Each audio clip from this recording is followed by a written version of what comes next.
Thank you, everyone, making time to be here. It's very important for us. Ladies and gentlemen, in the history of this institution, there have been some significant times when we made a leap. First is the foundation of this university in 1932, to create theory and practice as our motto during the Depression, so the men and women who graduate from the school or college, at that time an institute, would be able to go into workforce immediately. We were an institute. Then another big step we took during Dr. Marburger's time, when he converted or transitioned institute into a university. Another big step. I think we are in the third phase of transition now, that we are not satisfied by being just an institution that prepares workforce, but we have faculty and staff who are engaged, they're entrepreneurs, they are innovators, and research is the basis of that entrepreneurship. So we are in that phase of our development and evolution of our institution. And I want to salute our faculty, the two previous speakers who brought to us what their work is all about and its impact. And we have an equally strong presence today for our speaker, Dale Gyure, who will present to you in a minute. But I want to also mention to you that sometimes the entrepreneurial spirit, the creativity comes in small steps and large steps. Hundreds of years ago, when there were no clinical assays available, Chinese discovered the disease of sweet urine. They didn't have technology, but they had the know-how. So what they did was they took the people who had diabetic-like symptoms and boiled the urine, it became brown. And because of sugar in it. And that led to the hundreds of years of entrepreneurship. Eventually in Canada, they isolated the structure of insulin. A lot of people say, so what is this protein chemistry? You know the sequence of insulin. What does it do? Today, millions of people are alive because of insulin structure was discovered. Then now bacteria make human insulin as a result of research. Research changes. A little boy in Mumbai in India was running on the street selling newspaper that nobody wanted to buy. He was so entrepreneurial that he was able to sell the paper to people who didn't want to buy it. That's entrepreneurship. And then the money he got it, he bought a computer, went into a little hut, and he's now a graduate of a university. That's entrepreneurship. So that's what Lawrence Tech is all about. So I want to thank our sponsor, Molly and Mr. Gerster, for being very kind and helping us, because without corporation collaboration, we cannot advance at the rate we want to. So we appreciate that. With that, we have a faculty roster, which I always say in boxing, pound by pound, they're better than anybody else. We just need a platform, and we have one. So with that, I welcome our provost who will introduce our speaker. Thank you.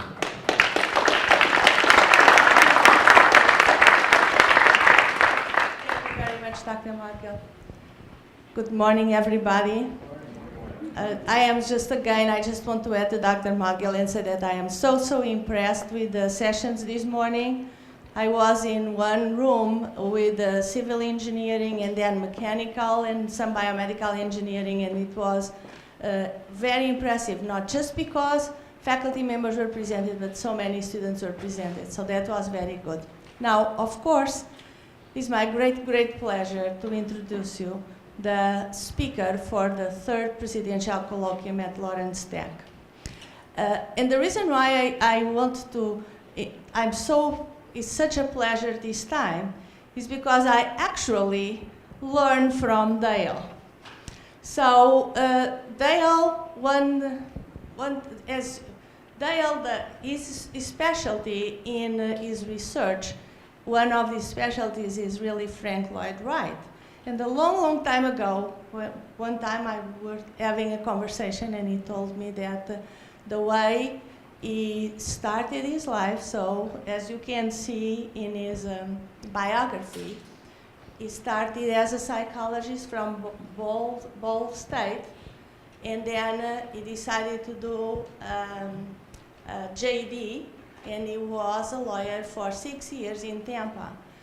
And he told me that he always loved architecture and that he is close to Tampa. A school is called the Florida Southern College. Florida Southern College. So, yes, and it was designed by Frank Lloyd Wright.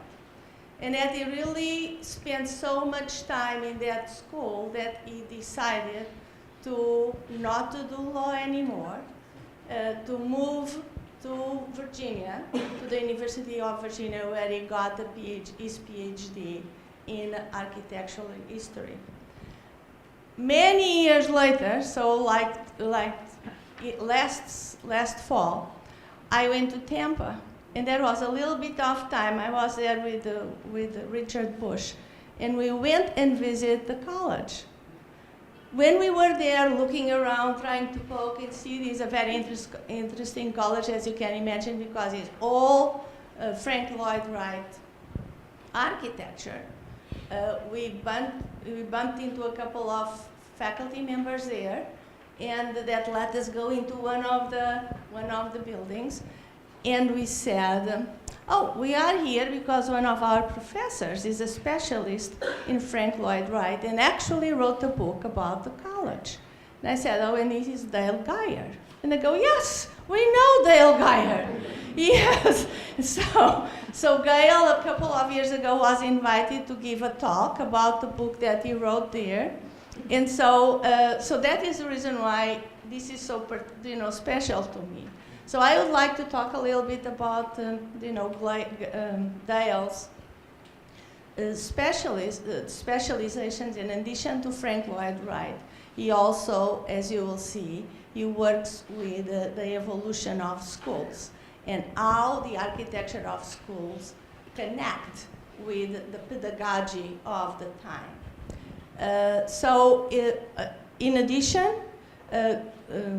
Dale is part of the Frank Lloyd Wright Conservancy Board, and a few years ago, he was appointed by our governor to be part of the Historical Preservation Review Board for Michigan. So I know that you can read the rest of his biography. I would like to tell you too, because I know that he has two sons, and I can see that they are here in the audience, that his wife and his two sons are here to listen to him. And so it's with great pleasure that I would like to introduce Dr. Dale Gyure.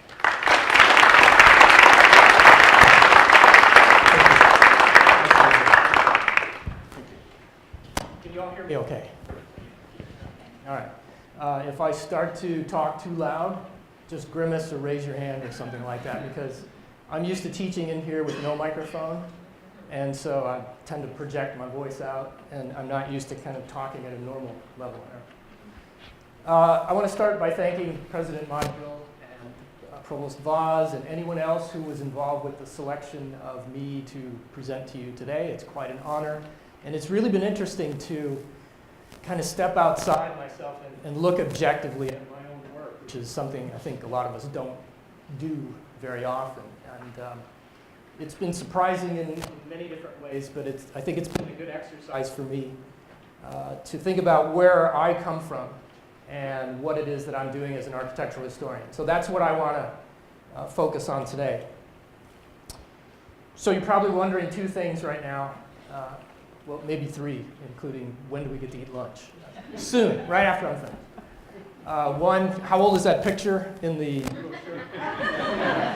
We took that yesterday. Or maybe not.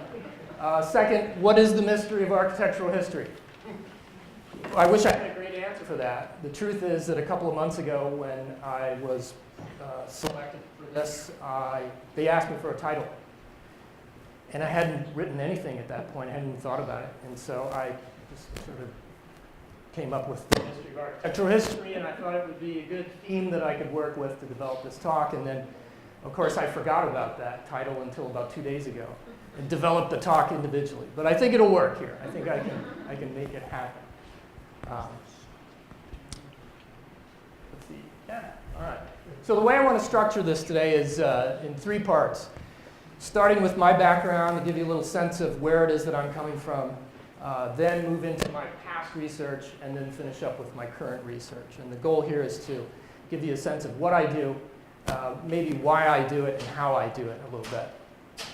And the first part, the first thing I thought of when they asked me to give this talk was, I need to get this quote in here somewhere because it's one of my favorite quotes about history and historians. It comes from famous historian H. Carr. He says, you have to know the historian before you know the history. Every history is a story. It's an individual story told by an individual person based upon their own interests and their own training and their own beliefs. And that's one of the things that I try to do when I teach the students is to get them to understand that there's no one history. That if you read a book on architectural history, for instance, or two books, you're going to get two different interpretations of what's important and what happened.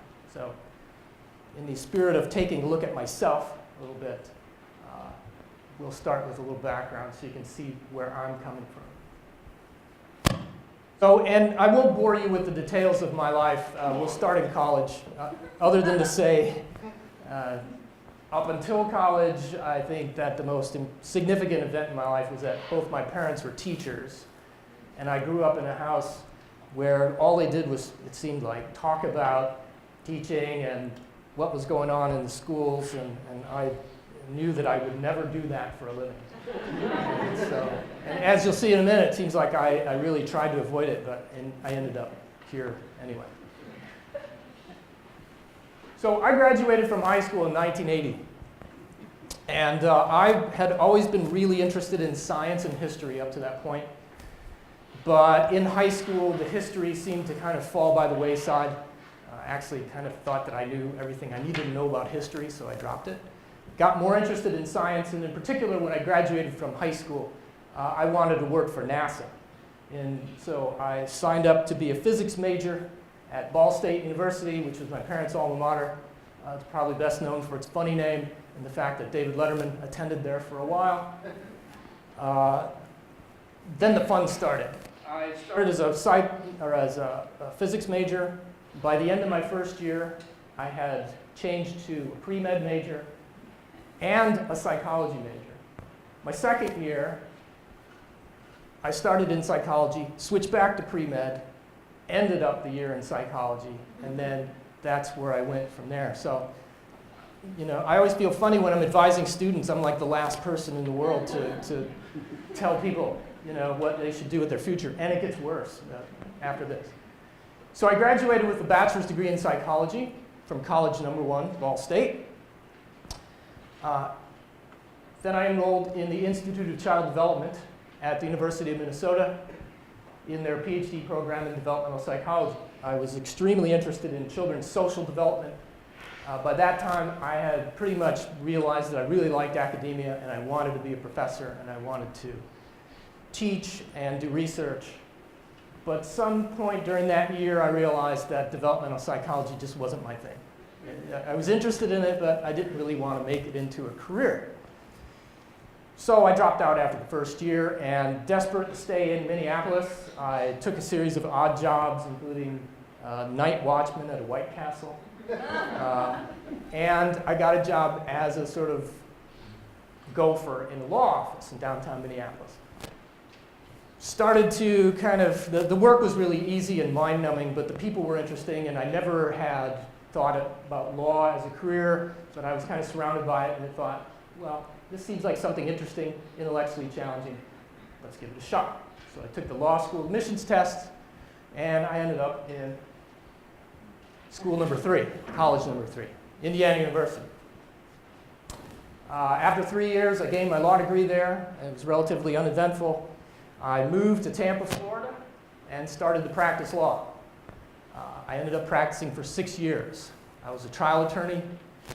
I represented insurance companies against people who burned their house down and then tried to get money for it.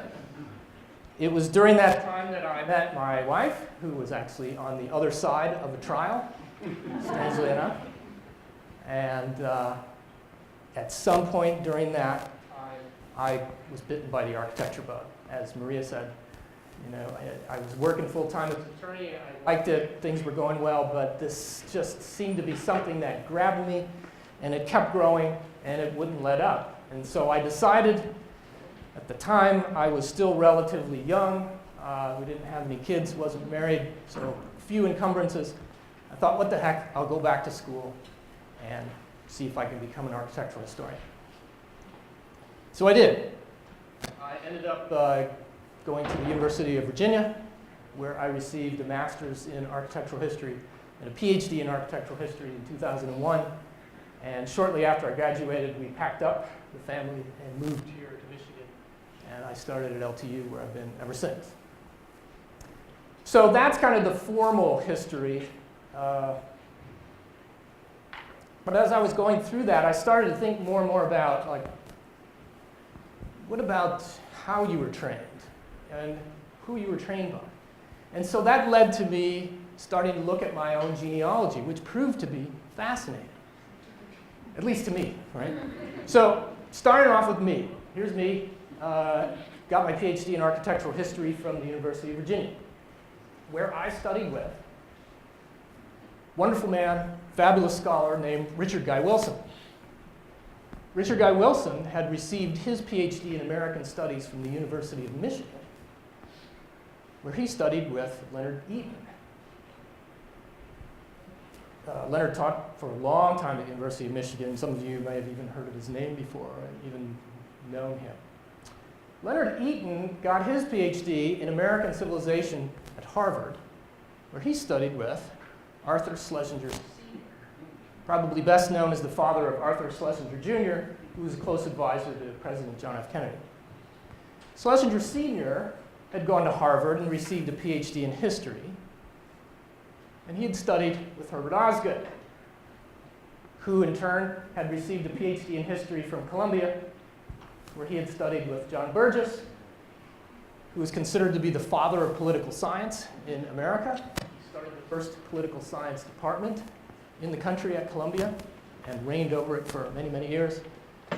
And Burgess, I found out, had never received a degree, but had studied at Columbia under Johann Droysen, who also, back then, people didn't need a PhD. If you went to school for a couple of years, that was enough to kind of qualify you as an expert. Droysen was born in Poland and was educated in Berlin. So, and this is about as far as I got, but I know with a little more digging, I could go even further back. The reason I put this up here, other than my own interest, is that I think it demonstrates an interesting genealogy, for myself at least. I'd never really thought about where I came from in terms of the intellectual influences on me until I started to do this. And there's some indication that if I trace this back, I think one more step, I can connect Droysen with G.W.F. Hegel. So that's pretty cool. But I think it reveals a couple things. One, most important, where's architecture on here? The only place you see the word is in my degree in architectural history. I come from a long line of historians of American history, of American culture. That's how I was trained, and that's how I approach architectural history. And I think that, I was going to say what the second important point is on this, but I forgot, so we'll just leave it at one. I come from a long line of historians, and it influences the way that I approach architectural history.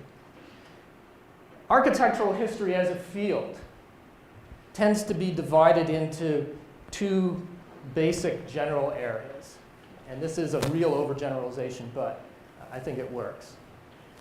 There are some people who look at the history of architecture as a kind of autonomous discipline, and they focus on architecture's history within architecture. They focus on maybe the history of construction, the different uses of materials. They trace the history of form and space. They're very interested in architectural theory and how ideas impact the designs of buildings. There's another world which tends to be people that focus on architecture as a sort of human construction that can be explained or can help explain other aspects of our society and culture. So they might study, for instance, the way that buildings represent attitudes toward a certain idea in a certain period of time and how that has changed. That's the kind of history that I do. Not to say that I don't do a little bit of this, and I think any good architectural historian combines these two approaches, but basically, at the root, you're either one or the other. And I'm in this camp, which makes sense if you look back at the way I was trained and the legacy of people who I can trace back. They're all studying history, political science, American civilization and American studies, which, if you don't know, is a field that I don't even know if it's around much anymore, but back then it was sort of looking at art, architecture, literature. It was sort of a humanities or fine arts degree that specialized in America's unique contributions. But none of these people are coming out of architecture schools. None of them are trained as architects, neither am I. And so we approach architecture a little bit differently. We approach it as a way to gain insights into the histories of societies and cultures by using buildings. So, the mystery of architectural history, then, I think we can apply that to the idea that buildings are kind of mysterious. They have stories to tell, but they're mute in and of themselves. And it takes someone to kind of dig out those stories. But the question is, what stories do you tell as a historian? There are so many different stories that you can tell about any particular building. And just as a quick example, this is a school building, a high school from the early 1960s, and you'll see how this ties into my work here in a minute. But just looking at this building and not knowing anything else about it, you can start to ask questions about why it looks like the way it is, why is it shaped like that, why does it use those materials, why is there a courtyard in the middle of the school, how come there's all this glass, things like that. And these all relate to influences and factors that we try to dig out as we tell the stories of these buildings. And just a few examples, and this isn't even the whole world of influences, but in a building like this, there are going to be things like architectural precedents that affect the way the design of the building is. You know, what's common and current at the time? How are schools being designed in the 1960s, and how does that change from earlier time periods? Since it's a school, we've got pedagogical techniques. The way classes are taught influences the spaces in which they're taught. Educational theory, what it is that students should learn, has a big impact, particularly on school buildings, in terms of what rooms are put into a building, first of all, but also how they're arranged and how many of them there are. There's influences of politics, of economics, of climate, materials and technology, the individual designer's own background and interests. And as I said, this is just a few of the influences that go into trying to crack the nut of a building, trying to penetrate past the mystery and make that mute building speak. So these are the kinds of things that I look at when I do my work, and keeping in mind that my approach isn't focused entirely within architecture itself, but is more about trying to make buildings tell us stories about American culture. Then we can move into the second part. Oh, I forgot about that one, which is my current research, or my past research. But just very quickly, based upon this background that I have, I've developed a particular approach to architectural history that works for me, which I call the paranoid attorney approach, but it's just my approach for short. And it is so heavily, and looking back on my life and my career, it made me think about this, preparing for the speech. I'm so influenced by my training in sciences and psychology and law. It totally affects the way that I approach architectural history. So, for instance, I learned early on in sciences and in psychology about scientific method, and that you can't just say something is likely or true. You've got to test it. You've got to do it in a way that can be repeated by other people, and you throw the knowledge out there to the world and have them sort of participate in the process with you, which means that you can't fudge, you can't lie, you can't make things up. It's all got to be out there for you. Legal training is even more of this. Legal training, I thought, is the best part of my career, and I do advise students when they come to see me, if you have the means and the opportunity, go to law school. It's like what a liberal arts degree used to be 50 or 60 years ago. It's wonderful training in thinking rationally and logically. It's wonderful training in being able to present an argument and to marshal evidence in support of that argument. It's wonderful training in verbal and oral communication. And all that has gone into affecting the way that I approach architectural history. So for instance, know all the facts. I'm paranoid about saying anything about a building if I don't feel like I know all the facts. And that's led to some aborted projects, of one of which I'll show you today. And it makes just about everything that I do a little bit more stressful because I don't want to miss something. Second, don't speculate without evidence. That's straight out of law. I mean, I'm not going to make an argument unless I can back it up. There are other people in my field who tend to make what I call sweeping generalizations. They will look at one building designed by one architect and use it to speculate about all of modern architecture, for instance. All the thousands of people around the world who were practicing at that time period. I have a problem with that. I can't make those kind of generalizations. I can only make statements that I believe in if I have the evidence to kind of support it. And then finally, let the building speak for itself as much as possible.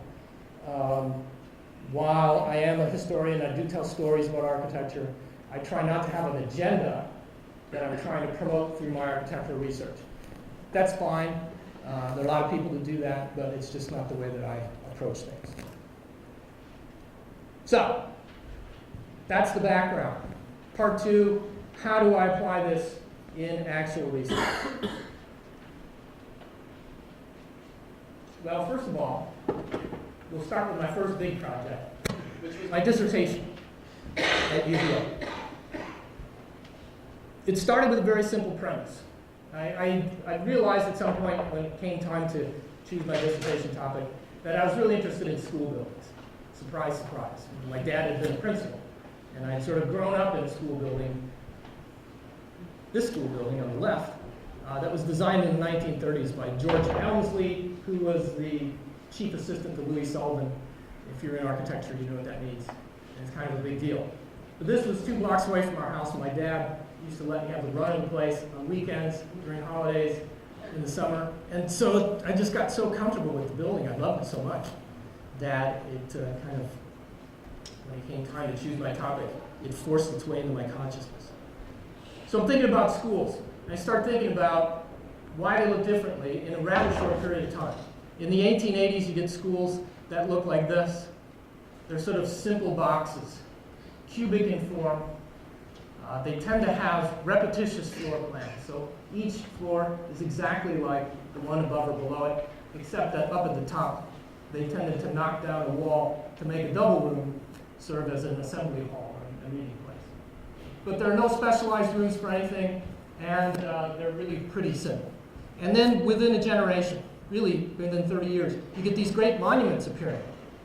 Same thing, it's a high school, but much grander on the landscape. It's kind of screaming out for attention. Wants you to look at it rather than these plain buildings. And if you look at the insides of these buildings, they're vastly different. You have auditoriums, gymnasiums, specialized classes for teaching auto mechanics, for teaching domestic science, a special wing for the art rooms and the science labs. None of this stuff appeared earlier. So I thought that was fascinating, and I wanted to dig into it a little bit more. And I ended up writing my dissertation on what I call the development of the modern schoolhouse between 1880 and 1920. That's when all the action seemed to happen. And through the research, I was able to pin this down to what I thought were 3 factors that were really influencing these changes. The first factor was changes in high school's role in society.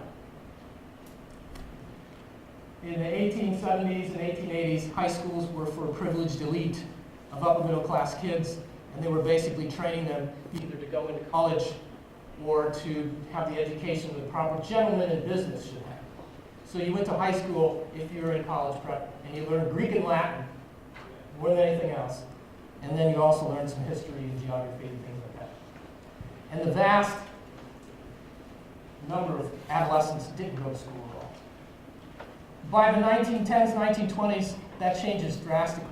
You've got a larger and larger percentage of teenagers who are going to high school. By the time you get to the 1930s, it's almost 100%.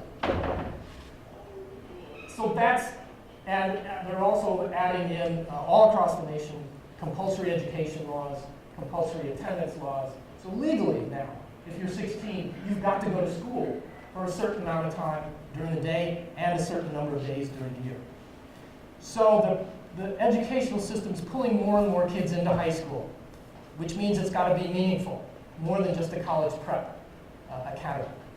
So that's the first big factor that I dug up, or I thought I dug up.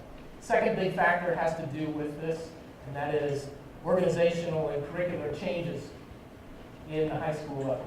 They start to change because of this massive influx of students, where just to, and I don't know the actual figures, but let's say in 1870, 30% of all 15-year-olds went to high school. By 1910, 1920, that's up in the 70s or the 80%. Suddenly you got all these kids in high school, a lot of whom don't want to be there. Some things never change, right? What are you going to do with them? Well, they have to change the curriculum. And they start to change the curriculum so that it's got some college prep in it, but they also start to add career vocational education. And you can go to high school and learn how to become a chauffeur. You can go to high school and learn how to become a butler or an auto mechanic in the 1910s and 1920s, and that simply wasn't available previously. The third part of this, I think, that changes the buildings is a changing interest or a growing interest in children's health and safety. The early 20th century is the time when what we call adolescence is first discovered. People begin to recognize that the human life is more than just childhood and then adulthood, that there's this in-between space where all kinds of crazy things happen to your body and emotionally, and that we need to start paying attention to the fact that these kids have different needs and program that into the educational system.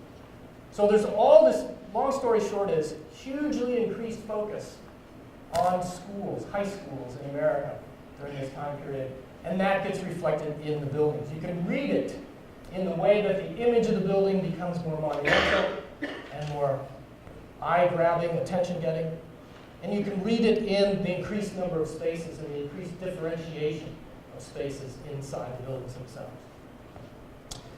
That worked out pretty well for me. Actually, I was fortunate to be awarded the Carter Manning Award for the best dissertation in American art and architecture from the Graham Foundation that year.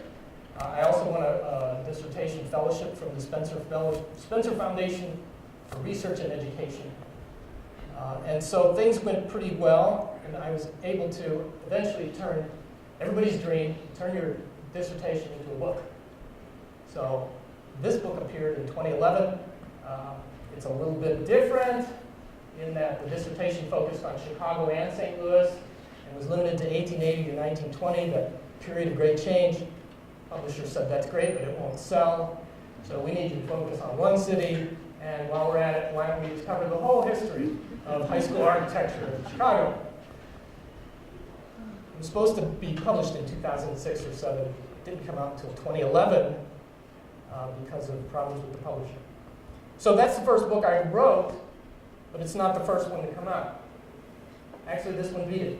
This is the one that Maria was talking about. Frank Lloyd Wright's Florida Southern College. My research interests in general can be described as focusing on the intersections of art or architecture and education.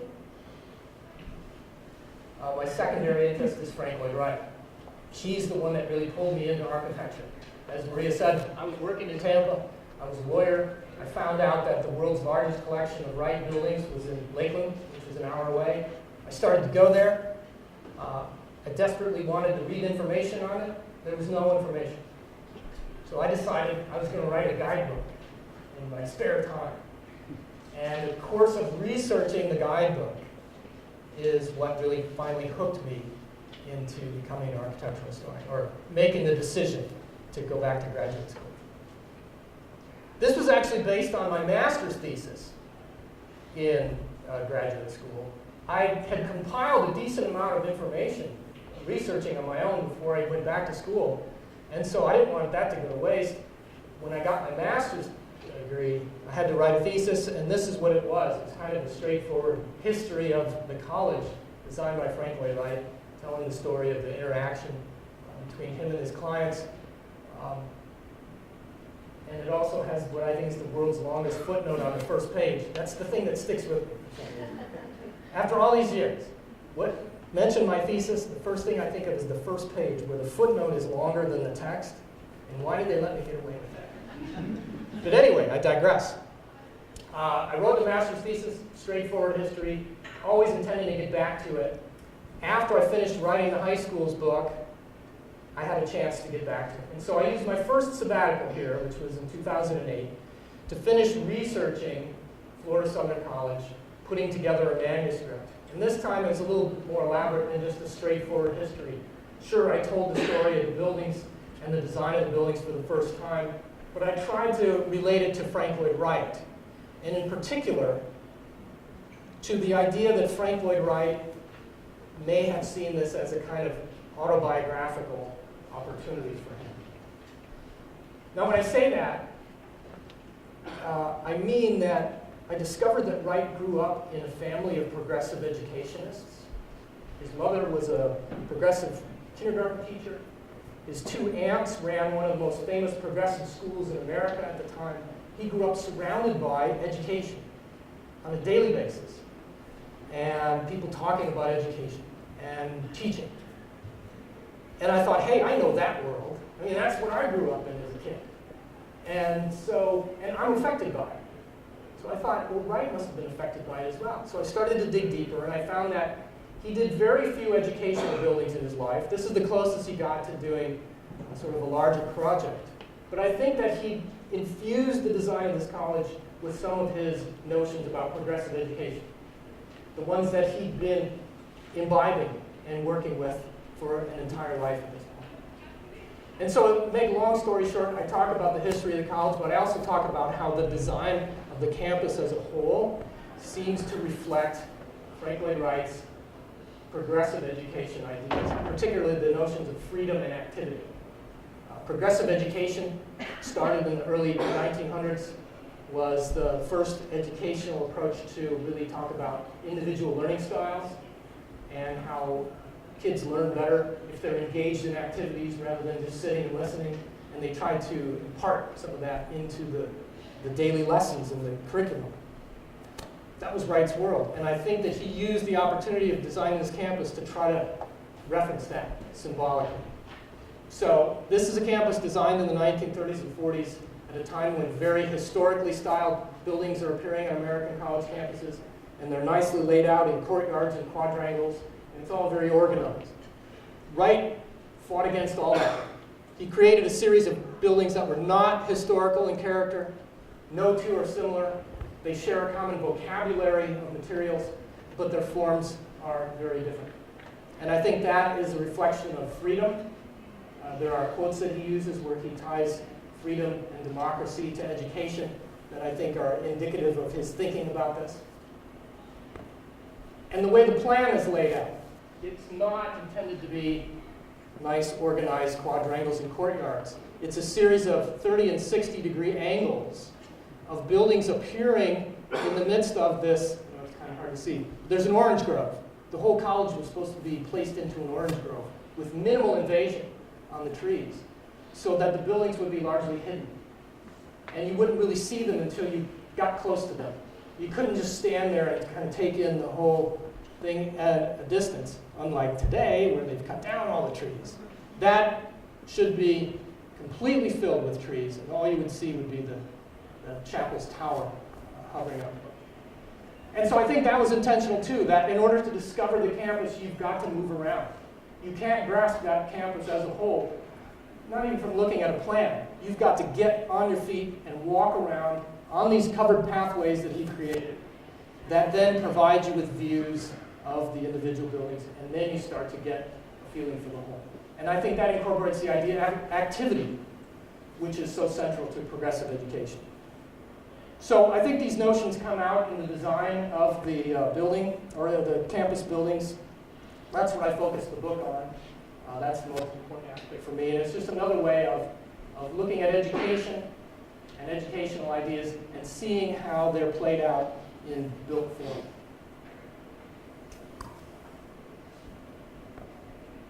Now I mentioned there were some aborted projects. This is one. Not aborted, it's postponed, let's say. Because you don't always find what you want to find when you're looking for the stories to tell. When I was in grad school, I started working on a project about antebellum college and university buildings in the United States. Buildings constructed before the Civil War. I noticed that a lot of them tended to be, well, not a lot, but a significant number of them tended to be in the Gothic Revival style. I thought, why is that? Later on, this gets out of hand, and you get places like University of Chicago or Princeton, Pennsylvania, which are almost all Gothic. But that's a late 20th century thing. This is the origins of the American colony. So I started looking at this, and I thought, well, you know, it's probably because it was a popular style. People used it for all kinds of different things.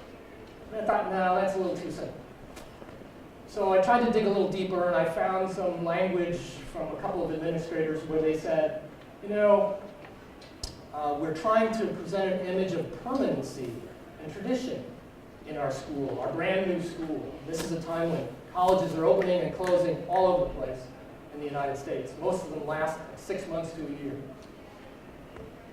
This was an attempt to borrow the image of English colleges, the image of respectability, of permanence from Oxford and Cambridge, which had been around for hundreds of years, and to inject a little of that into some of these schools, some of which were out in the prairies, Illinois, Ohio, others of which weren't.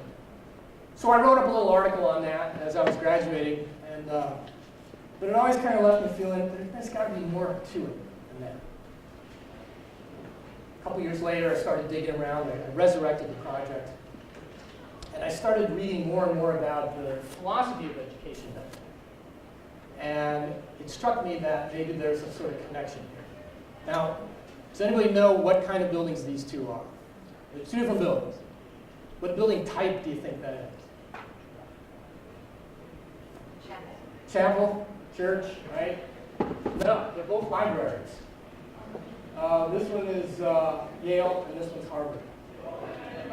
Both built within a few years of each other in the 1830s, 1840s. So that, I thought, was interesting. Why the library looking like a church in these colleges that are not significantly denominational, not in the same way as other religious groups? Well, my premise is that I think these are statements about, I think they're epistemological statements, that the people who are running the school are trying to put the concept of what was called the unity of truth into built form. Back in the 1830s, 1840s, if you were a professor at a place like Yale, Harvard, you did research. That research had two goals. One was, if you're in the sciences, you wanted to find out about the world.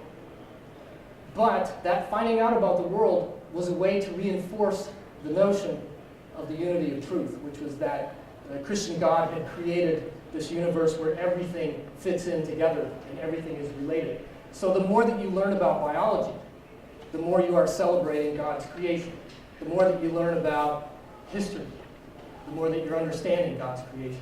In other words, it was all, as its end goal, it was all about religion, and reinforcing the role of religion in society. So I think that is what might be going on here. You've got libraries. Libraries symbolize the knowledge of the university, right? They're the heart of the university intellectually. And particularly, these two campuses had no other Gothic Revival buildings built at the time. So this stands out. Now, I haven't found the smoking gun yet. That's why this is in sort of stalled right now. I'm desperately hoping that one day I'll find a letter from an administrator or the college president saying, you know, this building perfectly represents the concept that we've been trying to teach the students, and et cetera. I doubt if I'll ever find that exact language, but I'm hoping to find something similar. Until then, this is on hold. So, only a few minutes left. I'm going to kind of move through my current research. I'm actually up to a lot of things these days, so I don't know if I'll get to all of them. But the main thing that I'm working on today number one project, is a book on Minoru Yamasaki. This is the first non-educational project that I've really done, and it's been interesting in that sense. But what it is I'm going to write I'm in the process of writing the first architectural study of Minoru Yamasaki. You may know him probably most famously for designing the Twin Towers of the World Trade Center, which were destroyed on 9/11. But he was also an extremely famous architect, one of the most famous architects in the world. There he is on the cover of Time magazine in 1963. He got important commissions all over the place. He was well respected in the early 1960s. And then he sort of fell from grace. And for those of us in architecture out there, how many times do we reference Yamasaki? We never do, unless we take him on a field trip to see his many buildings around this area. He's fallen by the wayside. And so part of what I want to do with this project, it's not a biography. It's a monograph on his works, but I want to place him in the context of modern architecture in the 20th century. Like, for instance, I'm fascinated by the fact that he called himself a humanist architect. What does that mean in the 1950s and 60s?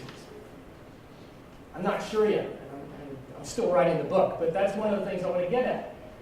Why choose that language? What does it mean to be humanist in the 1950s, and what is that reacting against? How was that received? There was a lot of criticism against Yamasaki at the time for using historical references like classical temple, Gothic cathedral, Roman arches. There were a lot of people who thought that was not appropriate for modernism. We have left all that in the past. We're not going to bring it back. So that becomes part of the story as well. How does his historical leanings fit in with the times? There's also the issue of popularity. I don't know how much I'm going to be able to get into it, but I'm interested in the reputation of architects. And this has become more important through the course of research than I thought it would be. But, why was he so highly regarded in 1960? And why has he basically disappeared today? What mechanisms are there for becoming popular and famous in architecture? So that's been an interesting thing, an interesting kind of subtopic, where I'm looking at, connections, getting published in journals, been invited to give speeches. I mean, that's all kind of quantifiable. But how do you measure the public response to this work? The kind of, in a nutshell, the tag on Yamasaki is that even today, when we don't talk about him in architectural classes, the public still likes his work. Well, how do you measure that? Outside of opinion polls and things like that. So that's one of the things I'm dealing with, is sort of the rise and fall of reputations. And it seems to be becoming a bigger and bigger part of the story. I'm on sabbatical this semester to finish researching and start writing this book. And I thank whoever was involved in that decision, because it's really been time well spent. And I was fortunate enough to get a contract for this book, so I have to deliver the manuscript by January. So if you come looking for me, around October, November, forget it. I'm going to be around. I'll teach class and write the book. Second thing I'm working on is a chapter of a book. And if this seems familiar, then maybe you were at my research day presentation last year. It has to do with what I call casual high schools. High school buildings in the 1950s and 60s that are much different than the generations that came before them. So think about those big monumental schools I had at the bottom. I will go back to them. Right? That's 1910s, 1920s, 1930s. They're building those monstrous, monumental school buildings. Then the Depression hits, World War II hits, school building largely stops. After World War II, the baby boom starts to kick in. Huge numbers of students flooding American public schools. And they start to look much different. They have a different profile. They tend to be one, maybe two stories. They're not monumental structures screaming for attention. They're kind of hiding. They're low-key compared to that earlier generation. And when you go inside, you see all kinds of changes happen. They're filled with light and glass. There are little garden areas inside the building sometimes. They almost all have courtyards outside the building. Sometimes you start to get carpeting and decorated window or curtains. The desks are movable, which was a huge deal because for generations, kids went to school in desks that were bolted to the floor in regimented ranks. My argument is that these are all reflections of a change in American society towards a child-centered culture. This is the time when people start to reevaluate the way that they raise kids. This is when Dr. Spock becomes famous, for instance, as well as a whole host of others who flood the market of magazines and journals and newspapers and books with advice on how to raise your children. And that advice is almost always consistently, you've got to make sure they're happy. You've got to make them happy. You've got to treat them well. Because that's your goal as a parent, is to make them well-adjusted so that they'll be healthy and happy adults. When you look back at the child-rearing literature from just a few decades earlier, like the 1920s, they're saying things like, do not pick up a crying baby. You will spoil it. By the 1950s, they say basically the opposite. Don't let that baby cry. He's going to go, you don't fulfill his needs, he's not going to form a secure attachment with you, and they're going to have problems when they grow up. So it's a whole different approach. It's sort of coddling children. But that enters into the schools. And so you get, it's hilarious after spending my years researching that dissertation, 1880, 1920, and seeing the way principals and superintendents wrote about school, then to see them in the 1950s, where they're talking about making school a happy place and a friendly environment. And I'm thinking, geez, their parents must be rolling over in their graves. Those big monumental schools, that wasn't a happy place. That was a place where you learned. They drilled it into you. It wasn't about you accepting it in a nice, pleasant environment with gardens and loose, relaxed rules and all that. So, long story short, my argument is that the casual school environment, the casual building, is a reflection of changes in the society at large. And also changes in education, because there's also something going on in the high schools at this time where they kind of really begin to emphasize non-academic subjects. You go to high school and so much of the curriculum is about becoming a good democratic citizen and getting along with your friends and that sort of thing, rather than the old training in different fields. So that's a chapter in the book that's supposed to come out next year. Actually, this started as I was invited to a symposium in London 2 years ago, put on by a group of scholars from Australia who brought together a number of people from around the world studying architectural history in schools. And that's what this is going to end up being. Third project, real quick. This one just sort of fell in my lap in the last couple of months. I was contacted by a publisher and asked if I wanted to do a volume on the schoolroom in a material culture series that they're working on. Material culture has to do with studying objects, studying the things that human beings make as a way to understand history and social change and cultural change and things like that. So material culturalists kind of focus in a little more, but it's kind of more of what I already do as an architectural historian. I tend to look at buildings. They tend to look at things like desks, chairs, other things that are made by hand. So the series is going to be a group of books, like one's The Office, can't remember the other titles, proposed titles. But they want me to do the schoolroom. And the idea here is to look at the schoolroom in its context of American educational history, how it's changed over time, and how the objects of the schoolroom have changed over time. And so I'm in the midst of putting together a proposal. And the idea is that the book is going to look at sort of school design in general and classrooms in general, but it's also going to focus in on like the history of the blackboard, changes in school furniture, teaching machines and computers, and how that was introduced and what changes it brought in American education. So I'm really looking forward to this. I think it's going to be pretty interesting and a little bit different from what I've been doing up to this point. And then finally, I'd be remiss if I didn't mention the project for which I've won an LTU seed grant, faculty seed grant, and thank you for anybody who's in here that is involved with that decision. The project is to take a close look at the Crow Island School. This is a significant building in educational history, not just in America, but worldwide. It was designed in 1941 by the Sarnans from Cranbrook, Elio and Errol Sarnan, along with a young Perkins and Will firm from Chicago that went on to become a big, important mega firm today.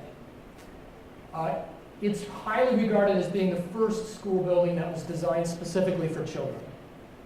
And there are some stories that have come out about how Larry Perkins, who's a young architect working on this project, spent months in these classrooms, talking to kids, watching teachers, seeing how they use the rooms, and then translating that experience into design. You know, common sense sort of stuff. We do that all the time nowadays.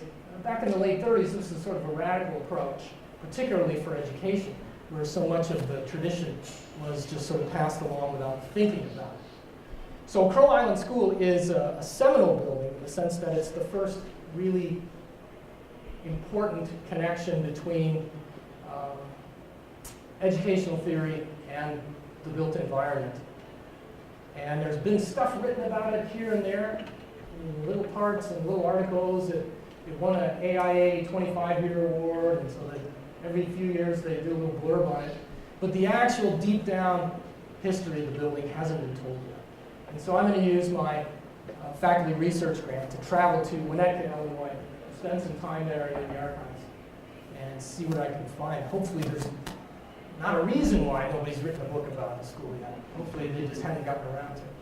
But that's something that remains to be seen. So those are the things I'm working on today, as well as a few other smaller things in the hopper that I don't have time to talk about. But hopefully that's given you an opportunity to see what it is I do and how I do it and a little bit of why I do it. And then just to close, this really doesn't relate to my story, but I couldn't have resisted. I mean, these are the second and third quotes that came into my mind when I had this opportunity. And darn if I couldn't find a good way to work them in, so I'm just going to stick them on at the end. And it is, you can make some connections maybe, two sides of history and what it is in America. There it is.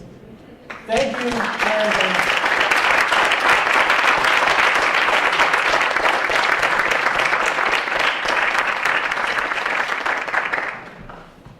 Thank you very much, Dale, and thank you everybody for joining us at the Presidential Colloquium. We're going to have a certificate that we're giving and a plaque with Dr. Modgill on behalf of recognition for Dale being our keynote speaker this year. The Presidential Colloquium recognizes top faculty who are nominated by the deans, by the president, by Dr. Voss, by the previous recipients. The first presidential colloquium speaker was Dr. Jackie Stavros, the second was Dr. Don Carpenter, and now we recognize Dale this year as our third speaker. So thank you very much for joining us.